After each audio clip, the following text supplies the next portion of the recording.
టీటీడీలో తప్పు చేసిన వారిపై క్రిమినల్ చర్యలు, స్వర్ణ దేవాలయం తరహాలో చట్టం తెచ్చే యోచన, కల్తీ నెయ్యిపై శాసనసభలో నేడు 10:30 నుంచి 2 గంటల వరకు చర్చ.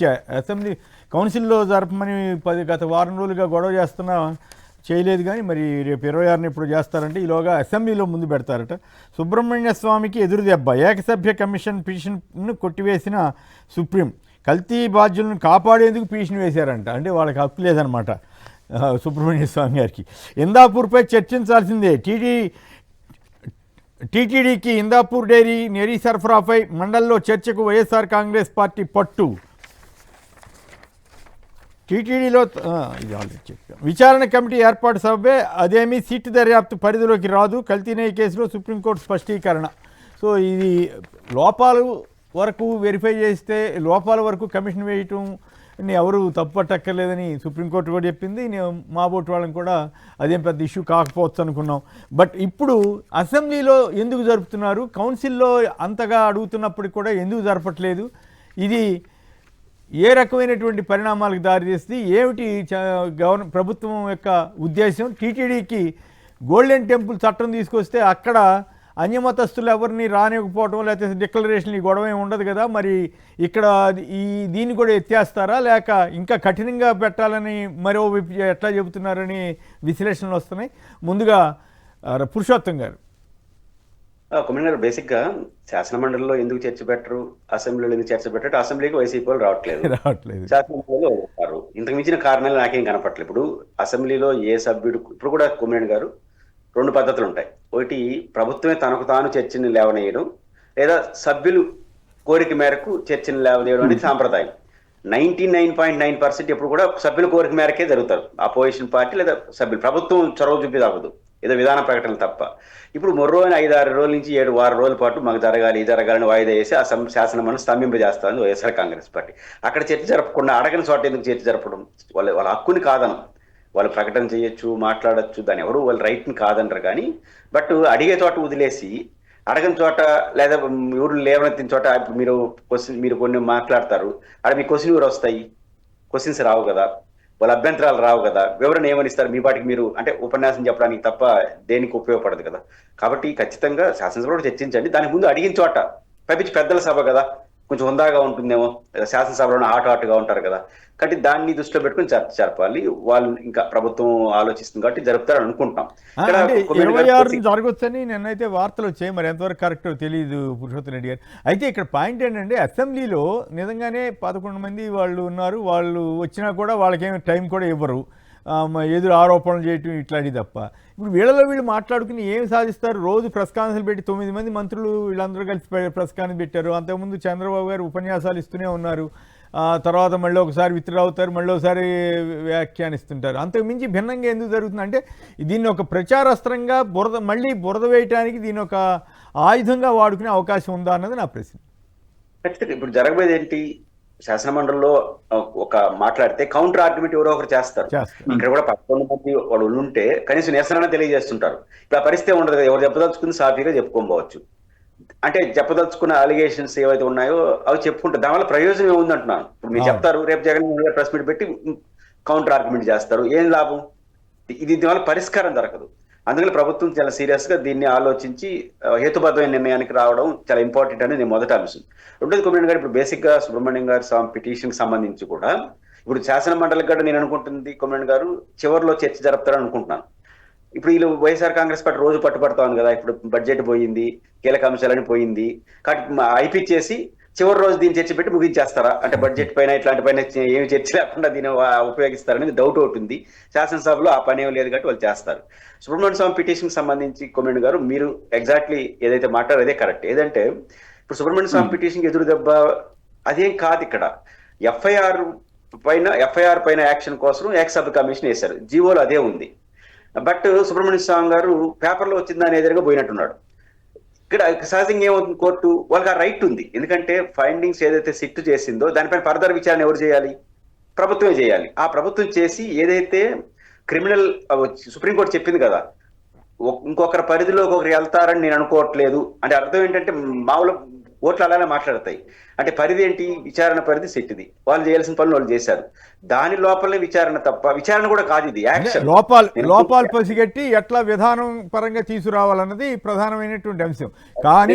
కానీ అట్లా కాదు. ఈ దురదృష్టవశాత్తు ఏపీలో ఉన్న రాజకీయ పరిస్థితులు, ఈ రెడ్ బుక్ గోల, కక్ష సాధింపు రాజకీయాలు, వీటి మూలంగా మళ్ళీ రాజకీయ నాయకుల జోలికి వెళ్ళి సిట్టు కూడా అబ్జర్వ్ చేయనటువంటి పాయింట్లని మళ్ళీ, అంటే ఇప్పుడు సిబిఐ దీంట్లో ఏం కలవలేదని చెప్పారు కదా, మళ్ళీ అవేమన్నా తవ్వి మళ్ళీ ఇంకేదైనా గందరగోళం చేసి ఇంకా అప్రతిష్ట తెస్తారా తిరుమలకి అనే భయం సహజంగానే అందరిలోనే ఉంటుంది కదా.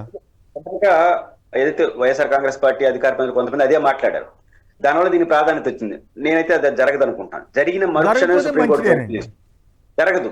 ఎందుకంటే సుప్రీంకోర్టు వేసిన సిట్టు పరిధిలో వచ్చిన దానికే కన్ఫర్మ్ అవుతారు.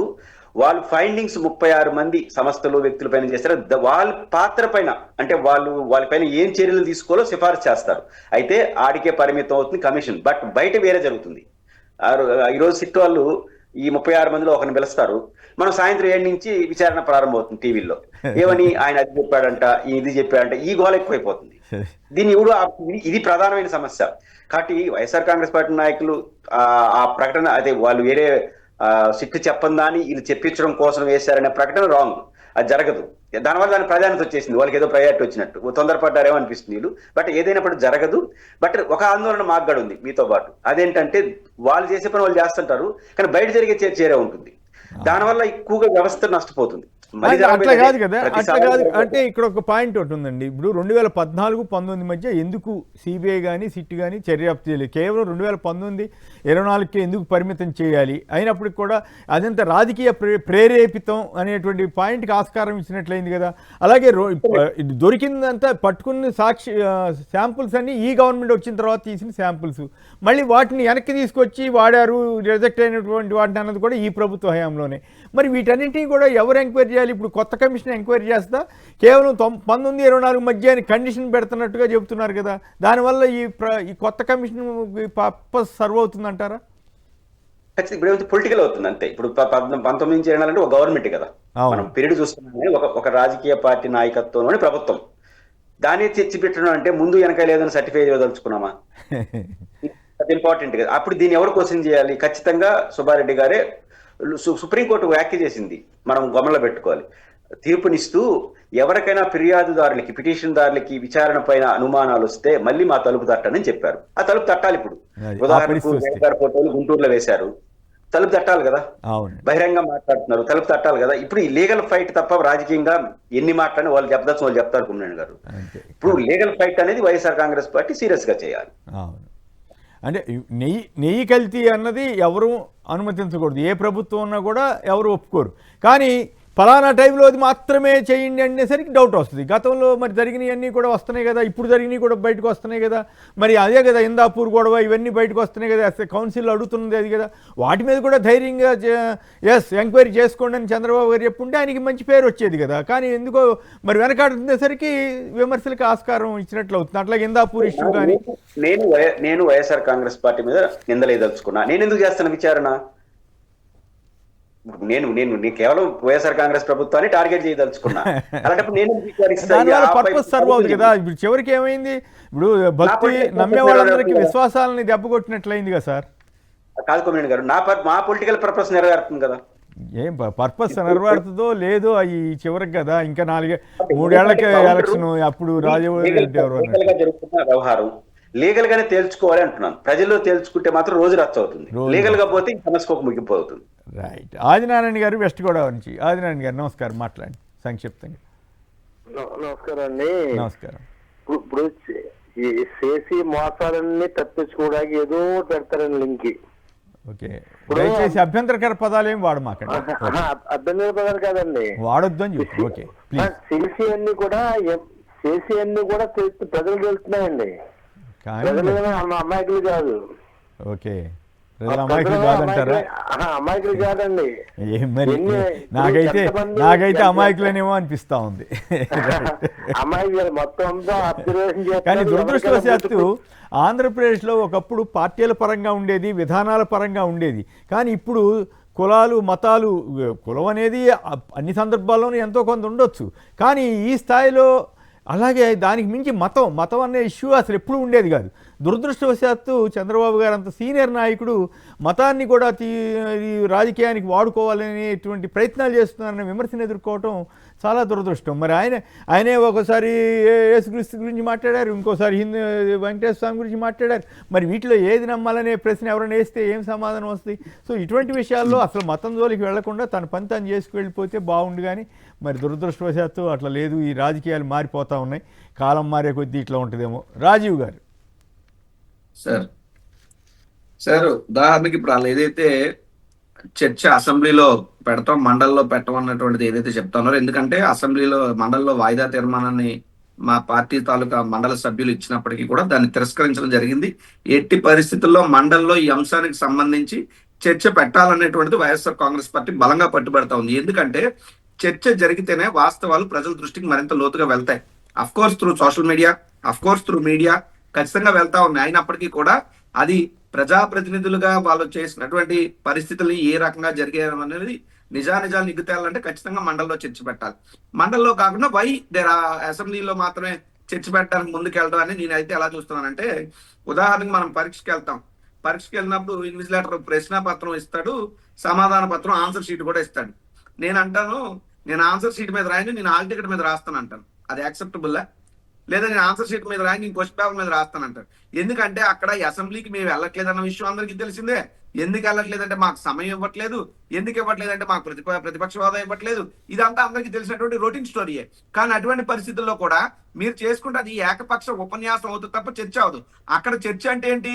మీరు పాయింట్ చెప్తే దానికి కౌంటర్ పాయింట్ వస్తే దాన్ని చర్చ అంటారు. అంతే తప్ప ఉపోద్ఘాతాలో లేదా ఉపన్యాసాలు ఇచ్చుకోవడానికి మీరు అసెంబ్లీలో పెట్టుకుని ఏదో గొప్పగా చర్చించామని చెప్పడం అనేటువంటిది చాలా తప్పు. ఇది ప్రజాస్వామ్యానికి మంచిది కాదు. మరీ ముఖ్యంగా నిజంగా ఆ దేవదేవుని మీద ఇన్ని నిందలేశారే, మీ హెరిటేజ్ మీద నిందలో లేకపోతే ఆరోపణలో లేకపోతే వాస్తవాల్లో వైఎస్ఆర్ కాంగ్రెస్ పార్టీ సభ్యులుగా వెలికి తీస్తే మీరు బొత్స సత్యనారాయణ గారి మీదో మరొకరి మీదో మరో ఎమ్మెల్సీల మీదో మీరు ఈ విధమైనటువంటి దాడి చేస్తున్నారు. ఎందుకు మీకు బాధ కలుగుతుంది? మీ హెరిటేజ్ బ్రాండ్ దెబ్బతినేస్తుందని బాధ కలుగుతుంది. మధ్యలో హెరిటేజ్ గొడవ తీసుకురామాకండి దయచేసి. అదే సార్, ఇందాపూర్ హెరిటేజ్ కి లింక్ అయి ఉందన్నటువంటిది మేము చేస్తున్నటువంటి వాదన. అయితే నేను అడుగుతుంది ఏంటంటే, మరి స్వామి వారికి అప్రతిష్ట పాలైతే ఎవరు దానికి బాధ్యులు? స్వామి వారిని మీద ఇన్నేసి నిందలు వేస్తున్నారా, దానికి ఎవరు బాధ్యులు? మీరు ఏదన్నా ఉంటే టెక్నికల్ గా మాట్లాడాలి. కానీ ఊరికే మీరు మనసులో ఏదో అనుకుని జగన్మోహన్ రెడ్డి గారిని ఏదో హిందూ వ్యతిరేకంగా మీరు ముద్ర వేయాలనేటువంటి కుట్రపూరితమైనటువంటి ఆలోచన నుండి వచ్చి ఈ రకమైనటువంటి స్వామివారి మీద, స్వామివారి లడ్డూ ప్రసాదం మీద ఈ రకమైనటువంటి నిందలు వేసి అసలైనటువంటి దోషులు మీరయ్యి మీరు చేసినటువంటి తప్పుల్ని మేము ప్రశ్నిస్తూ నిలదీస్తూ ప్రజల ముందు తీసుకొస్తాం అంటే, మండలిలో చర్చకు రాకుండా మీరు వెళ్ళిపోతున్నారంటే మీరు పారిపోతున్నారనేటువంటిది అర్థం. ఎందుకు పారిపోతున్నారంటే మీరు దొంగలు కాబట్టి పారిపోతున్నారనేటువంటి అర్థం. ఇంకొకటి, సుబ్రహ్మణ్య స్వామి గారికి ఎదురు దెబ్బ అన్నటువంటి టైటిల్ మీరు చదివారు పేపర్లో. మరి నేను అడుగుతున్నా, ఆ పచ్చ మీడియాని అడుగుతున్నా, సుబ్రహ్మణ్య స్వామి గారు సరే ఒక వాద్యం వేశారు, అది తిరస్కరించారు, అంత మాత్రాన్ని ఎదురు దెబ్బ అంటే, నిన్న మరి బీహార్ లో జరిగింది ఏ రకమైనటువంటి దెబ్బ? రెడ్ బుక్ రివర్స్ గేర్ దెబ్బ, లేకపోతే పోలీసులకి చెప్పబెట్టు దెబ్బ, లేకపోతే మీ యొక్క ప్రభుత్వానికి బీహార్ కోర్టు చేసినటువంటి మొట్టికాయలా లెంపకాయలా ఏంటి? సో అవన్నీ కూడా రాయాలి కదా. అంటే కేవలం ఆ స్వామివారి లడ్డూ ప్రసాదం అంశాన్ని అడ్డు పెట్టుకుని మాత్రమే మీ ప్రభుత్వం మనుగడ సాగిస్తుంది తప్ప పరిపాలన పూర్తిగా వైఫల్యం చెందారు. మీ వైఫల్యాన్ని మేము ప్రశ్నిస్తే కేవలం డైవర్షన్ పాలిటిక్స్ లో భాగంగా అదే కాదు మిత్రమా. ఇప్పుడు మొన్న మహారాష్ట్రలో అతను రోహిత్ పవార్ అన్న అతను చేస్తున్న ఆరోపణల గురించి ఒక్క లైన్ రాయట్లేదు. పోనీ ఖండించండి, తప్పేం కాదు, అట్లాంటిది ఏం లేదు, మీరు అబద్ధాలు చెబుతున్నారని చెప్పే ధైర్యం కూడా చేయట్లేదు. మరి అదేందో విచిత్రంగా ఉంది. మీరు ఆ అంశానికి వచ్చారు కాబట్టి మీకు ఒక విషయం చెప్తాను సార్. ఏదైతే ఆ విఎస్ఆర్ ఎయిర్లైన్స్ సంస్థ ఏదైతే ఉందో ఆ సంస్థతో తెలుగుదేశం పార్టీకి సంబంధించినటువంటి మరీ ముఖ్యంగా చంద్రబాబు నాయుడు గారి కుటుంబ సభ్యులే ఆ ఒక ఫర్మ్ ద్వారా అందులో ఇన్వెస్ట్మెంట్ చేసి ఆ హెలికాప్టర్లు కొని ఆ హెలికాప్టర్ ని ఈయన అద్దెకి పెట్టుకుని మామూలుగా ₹1 కోటి అయినటువంటి 50 లక్షలు అయ్యేటటువంటి అద్దెని తీసుకొచ్చి ఏకంగా ₹3 కోట్ల చెల్లిస్తూ అసలైనటువంటి క్విట్ ప్రోకో అంటే ఇది.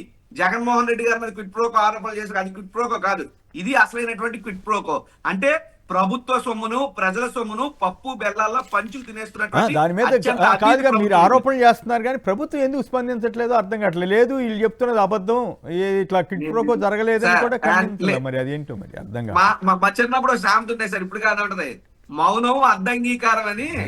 వాళ్ళు చెప్పకనే చెప్తారు, ఎందుకంటే దొరికిపోయి దొంగలు ఏం మాట్లాడతారు, మాట్లాడాలంటే వాళ్ళ దగ్గర అంటే map ఇవాళ ఉండాలి. అసెంబ్లీలో map కూడా ఇట్లాంటివి ఏమైనా వస్తాయేమో చూద్దాంలే, తొందర ఏమో తొందర పట్టడం ఎందుకు కానీ అంతే సార్.